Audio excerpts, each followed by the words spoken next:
मनुष्य के जो शत्रु हैं वो दो प्रकार के हैं, एक अंतः शत्रु और दूसरे बाह्य शत्रु।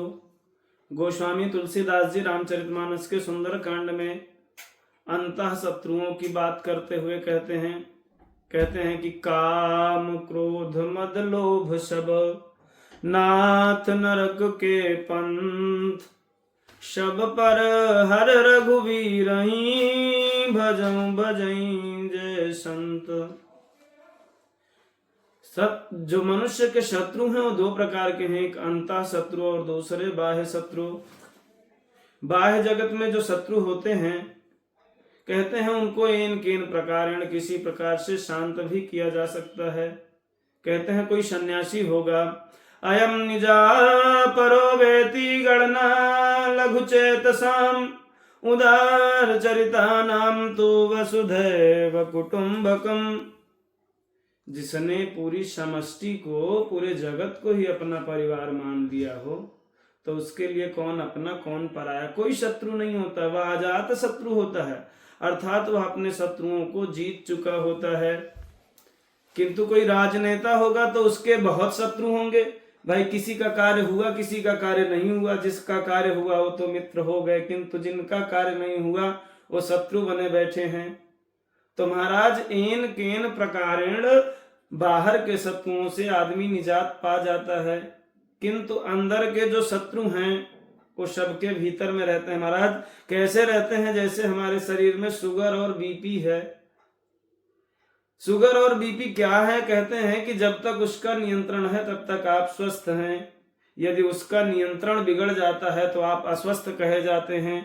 ऐसे ही हमारे जो शरीर में अंदर काम क्रोध मद लोभ हैं, उनको भी यदि भगवान नियंत्रित करके रखते हैं तो हम अपने आप को स्वस्थ समझते हैं और उनका नियंत्रण खो जाना ही हमारे लिए शत्रु बन बैठते हैं। इसलिए सदैव भगवान से प्रार्थना करना चाहिए और कार्तिकेय भगवान से प्रार्थना करना चाहिए। कहते हैं कार्तिकेय जी भगवान अपने भक्तों को शत्रुओं से अभय कर देते हैं, चाहे वो बाह्य जगत के शत्रु हों चाहे अंतःकरण के शत्रु हों। इस प्रकार से कार्तिकेय जी की भक्ति करने वाला व्यक्ति कभी भयभीत नहीं होता और अपने शत्रुओं से सदैव निर्भय होता है, चाहे वो अंतः शत्रु हों या बाह्य शत्रु हों। इस प्रकार से सदैव कार्तिकेय जी भगवान की पूजा हम लोग रुद्राभिषेक के समय करते हैं।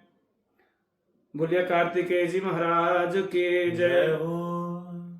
देखिए भोले बाबा का जो परिवार है, भोले बाबा का परिवार कैसा है? विचित्र परिवार। बाबा आरूढ़ होते हैं नंदी के ऊपर, माता जी आरूढ़ होती हैं शेर के ऊपर, गणेश जी आरूढ़ होते हैं चूहे के ऊपर और कार्तिकेय जी मोर के ऊपर। एक दूसरे के परस्पर प्रबल विरोधी हैं। महाराज पाए तो एक दूसरे को भक्षण कर जाए, किंतु जो भोले बाबा हैं वही तो स्नेह के सूत्र में सबको बांधकर एक जैसा रखते हैं।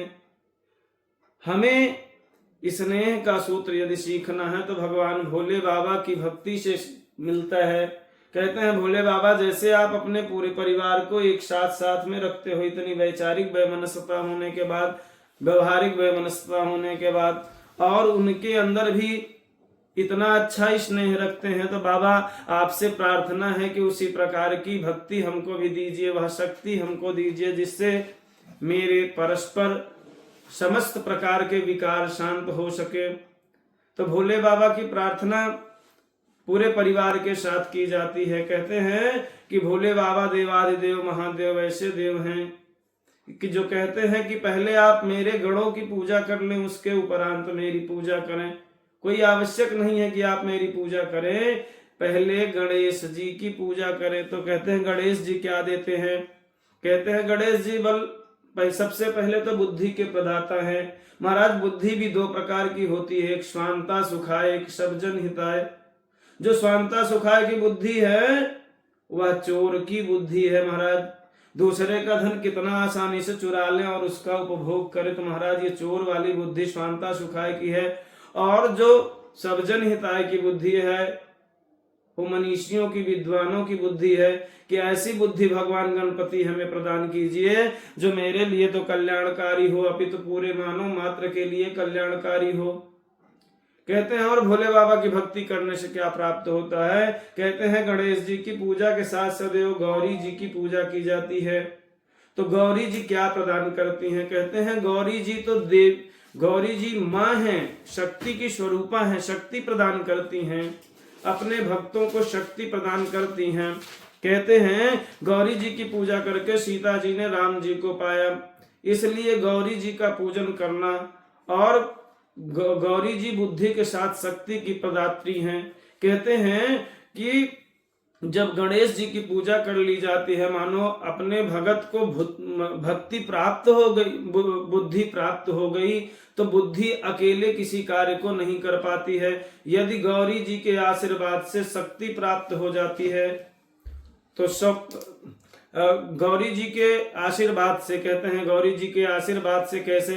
जय जय गिरिवरा राज किशोरी, जय महेश मुख चंद चकोरे, जय गज बदन खड़ानन माता, जगत जननी दामिनी दूति गाता।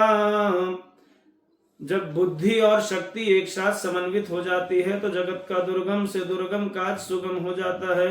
इसलिए माँ क्या है? कहते हैं माँ पूरे जगत की धात्री हैं। माँ ही इस जगत की ऐसी कृति है जो भक्त के बच्चे के अंतःस्थल की बातें बिना बताए स्वतः ही जान लेती हैं। इसलिए माँ का हृदय जो है बच्चे के अंतःकरण में चलने वाली समस्त प्रकार की बातों को माँ स्वतः ही भांप लेती हैं। जैसे गौरी जी की पूजा करके सीता जी ने राम जी को पाया, ऐसे माँ समस्त प्रकार के मनोरथों को पूरा करती हैं। भगवान भोले बाबा कहते हैं कि मेरी भक्ति के पूर्व यदि आप मेरे गणों की और सबकी उपासना करते हैं तो भोले बाबा क्या करते हैं कि भोले बाबा समस्त प्रकार के धन धान्य आदि वैभव, आरोग्यता, सब कुछ भगवान भोले बाबा अपनी भक्ति से प्रदान कर देते हैं। भोले बाबा की भक्ति करने वाला व्यक्ति कभी भयभीत नहीं होता है। कहते हैं निर्भयता प्रदान करते हैं, भय से मुक्त करते हैं। कहते हैं भोले बाबा क्या प्रदान करते हैं? भाविव मेटी शकै त्रिपुरारी। कहते हैं कि भाग्य कोई नहीं मिटा सकता है, किंतु भोले बाबा देवाधिदेव महादेव हैं जो कि भाग्य में भी लिखी बातों को बदल देते हैं, मिटा सकते हैं। तो कहते हैं भोले बाबा की भक्ति करने वाला व्यक्ति कभी भी किसी भी प्रकार की समस्याओं को देख करके भयभीत नहीं होता है, किंतु वह उसी समस्याओं में ही अपना समाधान स्वतः ही प्राप्त कर लेता है। ये बाबा की भक्ति का ही परिणाम है। कहते हैं कि बाबा की भक्ति करने वाला व्यक्ति कभी भी संकट में घिरने के बाद वह भयभीत नहीं, अपितु बाबा से गुहार लगा के उसका रास्ता पा लेता है। इसलिए वह भगवान भोले बाबा की भक्ति करने से ही समस्त प्रकार की उसकी अभिलाषाएं स्वतः ही पूर्ण हो जाती हैं। व्यक्ति जिस वस्तु को पाने के लिए बहुत बड़ी अभिलाषा पाल के रखता है, भोले बाबा उसको अहेतु की कृपा में प्रदान कर देते हैं। कहते हैं कि बिना यत्न के मूकम करोति वाचालम पंगुम लंघयते गिरिम यत्कृपा तमहं वंदे